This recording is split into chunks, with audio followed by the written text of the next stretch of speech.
Lunes vamos a hablar con él, el ingeniero Santiago Sarandón, que habíamos anticipado, íbamos a charlar bien tempranito, pero no se pudo, y vamos a intentar el lunes para hablar de agroecología, que queda pendiente ahí también, un poco para hilar varias cuestiones, y una de las cosas que yo me quedé ahí pendiente para hilar es con el tema anterior, que hablábamos un poco de la alimentación, entre otras cuestiones. Así que hay un saludo y un agradecimiento por estar del otro lado también.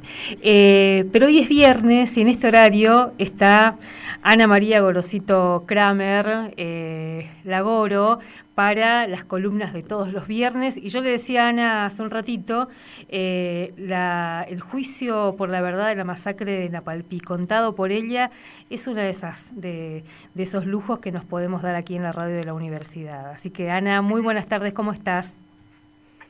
Pero muy bien, querida, muy bien. Va a ser interesante, además, que dediquemos quizás unos últimos minutos a hablar del censo, porque Dale. ya la semana que viene arranca, y yo creo que tiene mucha relación con los temas que venimos hablando.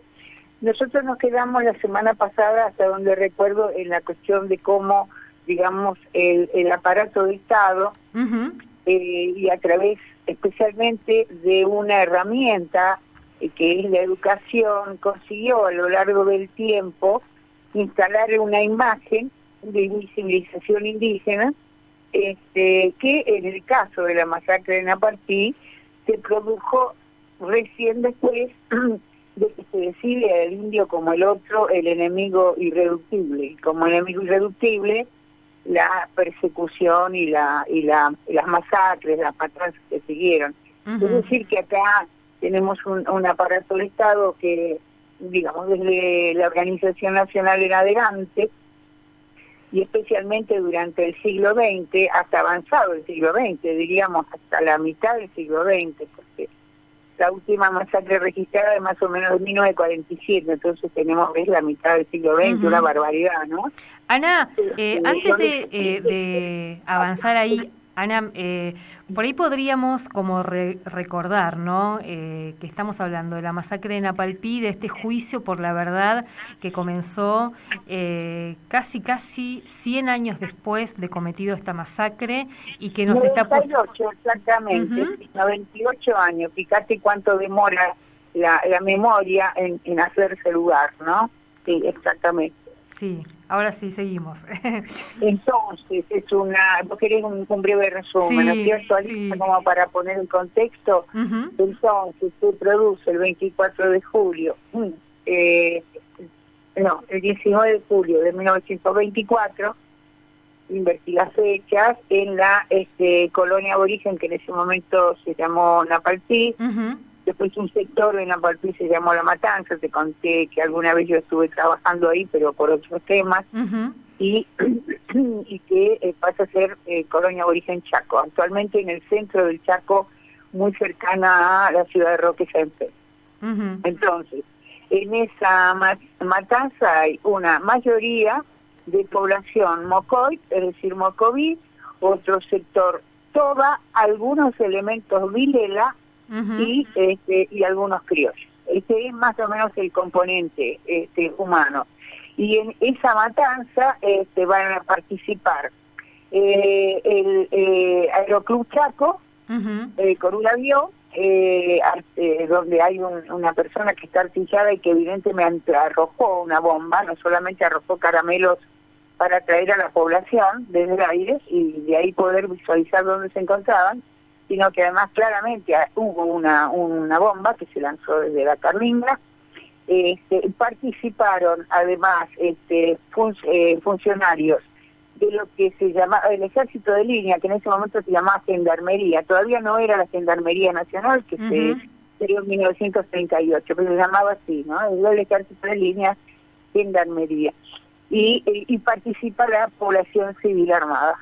La población civil armada, básicamente por dos razones. Una, porque habían sido alertados con los rumores crecientes, ahí contribuyó la prensa, de que se venía un malón, y la segunda razón era porque se trataba de mano de obra que en ese momento estaba en huelga, que no quería seguir participando por un mal pago que recibían en el trabajo de plantaciones, extracción de madera y algodonales, ¿no?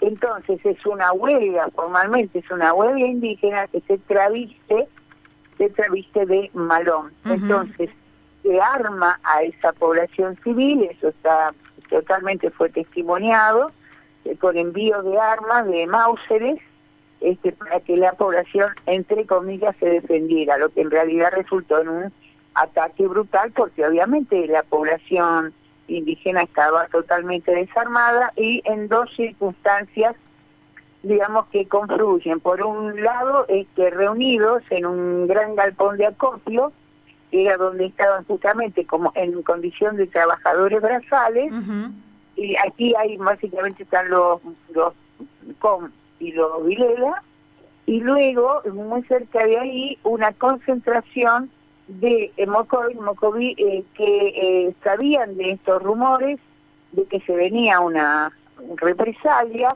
pero que en ese momento estaban congregados en un culto con un, digamos, sacerdote de su cultura, ¿no? Un culto en el que, como había sí, en realidad ocurrió en 1920 en San Javier, el norte de la provincia de Santa Fe.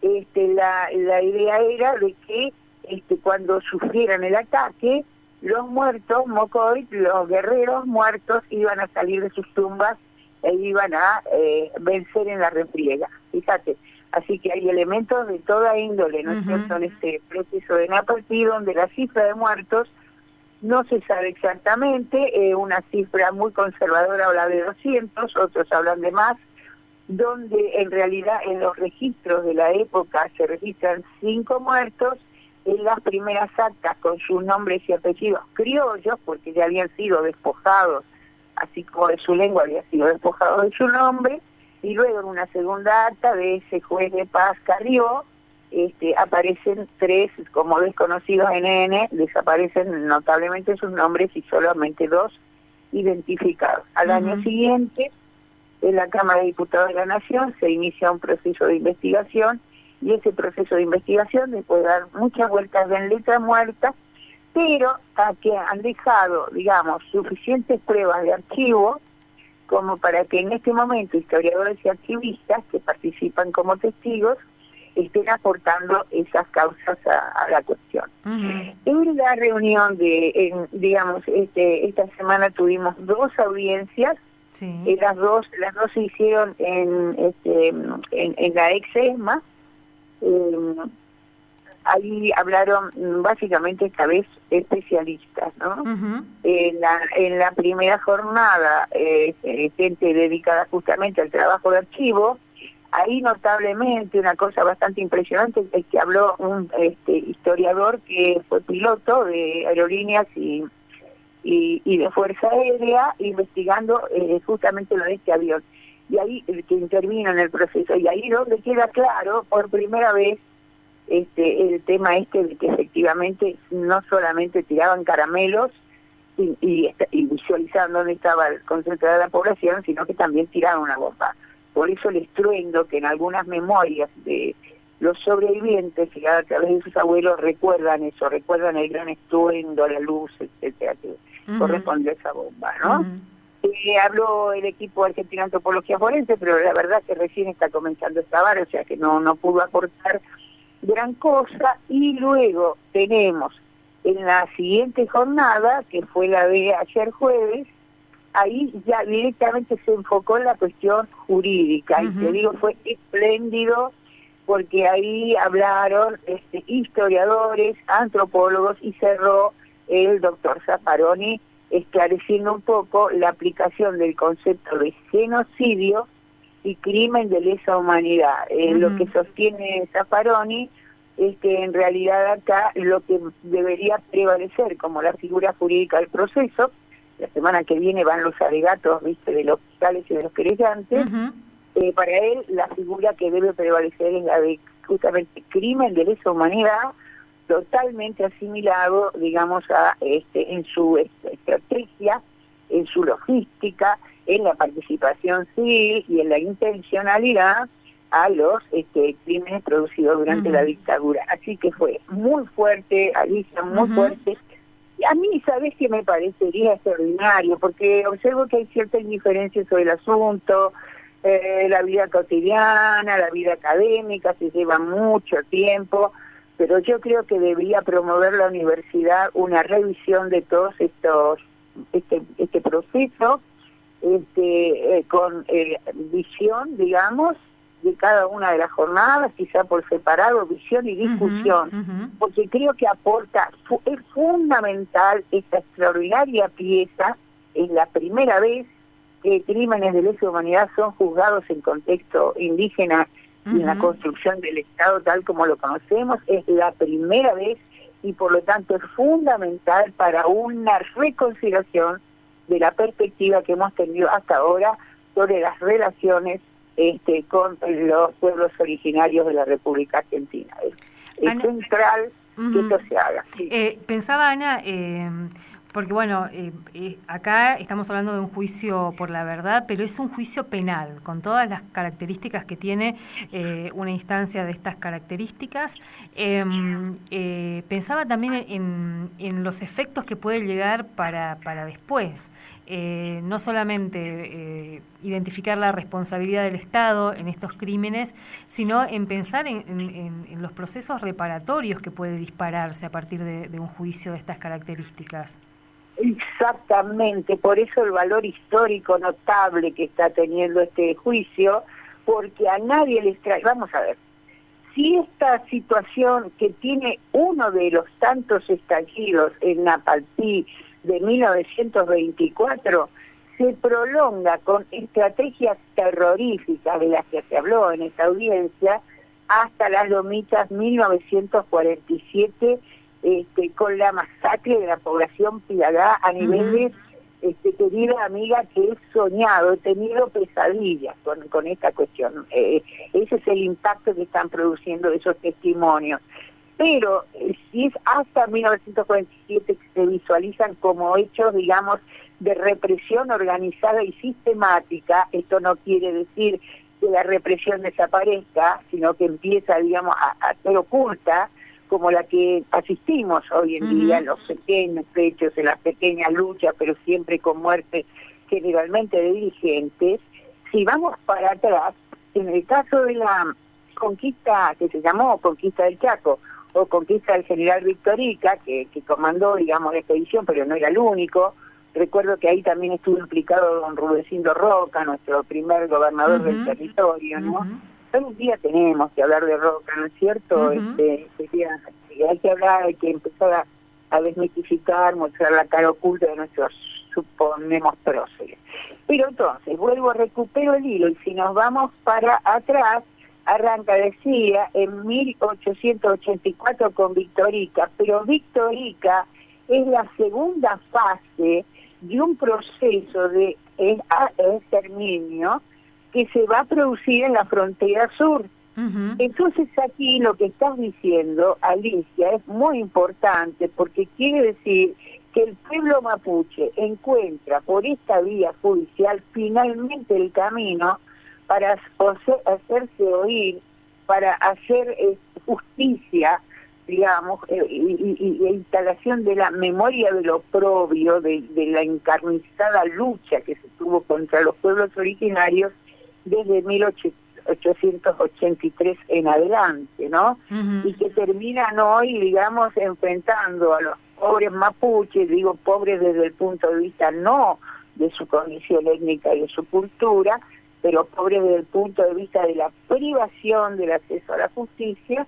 Los tenemos enfrentados a quién, a tipos como Luis, como Benetton, contra los, digamos, todos los promotores inmobiliarios de esos maravillosos paisajes de precordillera y cordillera, contra los incendios para nada espontáneos sino intencionales de bosque, justamente para afectación después a la venta inmobiliaria, para crear regiones de alto consumo, de alta gama de gasto, ¿no?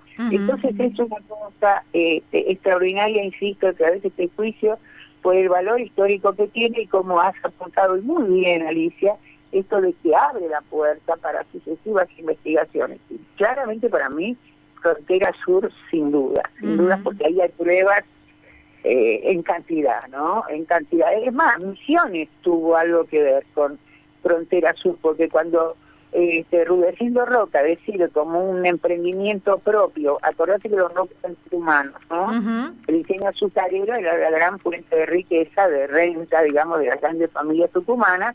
¿Qué hace acá en Misiones? Se da cuenta que en Santana, que se da muy bien la caña de azúcar, que puede haber un emprendimiento de este tipo, y crea el ingenio de Santana, que es su ingenio. ¿Y a quién trae a trabajar al ingenio? A ranqueles, como se le llamaba, es decir, indios de la frontera sur, prisioneros de la frontera sur, que los saca de la isla Martín García, donde habían sido confinados, y toba, como decían, toba, o sea, los con de estos procesos en la frontera norte, en la frontera chaqueña. Así que Misiones también ingresa de esta manera en esta historia de oprobio, y que luego va a desarrollar de una manera, como dije, solapada, 1947, como fecha por lo de las lomitas, pero que no cesa, sigue solapada, oculta en pequeños hechos, en pequeñas escaramuzas, no de una manera sistemática en el sentido de poderes armados del Estado, ¿no? Pero sí a través del silencio de otros poderes. Claramente, como lo hemos hablado antes, en otras veces salimos al aire, el Poder Judicial, ¿no? Callándose ante situaciones claramente de injusticia y de destrucción, sino genocida, etnocida, por lo menos sí, etnocida y ecocida. Ambas cosas en Misiones van de la mano, ¿no? El ecocidio acompaña al etnocidio gradual, silencioso, permanente, insidioso, en el que estamos metidos desde hace ya, y te diría, por lo menos 50 años. Ana, ¿y qué te pasó a vos como antropóloga, como alguien que viene trabajando con las comunidades indígenas y con estas temáticas también hace tanto tiempo, esos testimonios, pensando los discursos que hoy están tan activos, que hoy están tan vigentes y que basta prender la tele y estamos viendo cómo se nombra a las comunidades mapuches como terroristas, como que vienen a asaltar al Estado-Nación? ¿Qué te pasa a vos cuando escuchás esto? Sí, esa es una reactualización del discurso del siglo XIX, nada más. Digamos, es que el salvaje, que es el otro absoluto, el irreductible, el que no quiere ser civilizado y que con su barbarie ataca cualquier proyecto civilizatorio, es el mismo, digamos, encuadre, enclave del siglo XIX, que se proyecta al siglo XX y XXI, como nosotros en la actualidad, con esta cuestión del indio que es terrorista, que está siendo financiado por organizaciones internacionales, Al-Qaeda, no sé qué, y que es básicamente antinacional porque representa el avance, la apetencia de Chile sobre territorios argentinos. Todos estos disparates en realidad tienen una bibliografía en la que uno no podría equivocarse nunca si va a leer que los editoriales que sistemáticamente sigue sacando La Nación desde el siglo XIX hasta el momento actual. Qué impresionante secuencia, ¿verdad? Sí. Es decir, cambian algunos términos, se actualizan, pero la base ideológica fundamental sigue siendo la misma. Es decir, el indio expulsado de la constitución del nosotros como nación, expulsado porque es radicalmente diferente y porque es enemigo de la nación. Ese es, creo yo, el núcleo semiótico fundamental que nos ha venido acompañando hasta el día de hoy.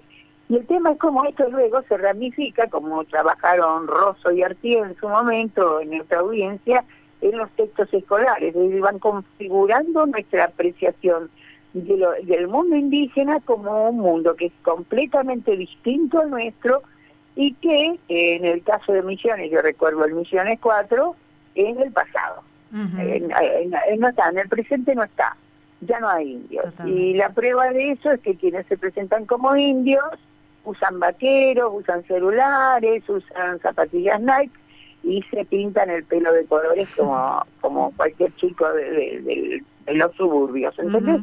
Entonces esto es para el sentido común, pero que fue trabajado, ¿no?, en la escuela desde el comienzo por esta lectura histórica que se hace de lo indígena, ha sido trabajado de manera que hace carne. Entonces, hace carne, en el caso guaraní, en una cosa muy terrible, y es esta cuestión de ¿para qué quieren la tierra si estos indios nunca plantaron? No saben plantar, la van a vender por 2 pesos, porque son holgazanes, porque son borrachos, porque ahora también entran en la droga, ¿entendés? De esa articulación de lo que hay de humano y digno en estas personas, ¿no? La diferencia quizá que en este caso no se ha perseguido la lengua indígena.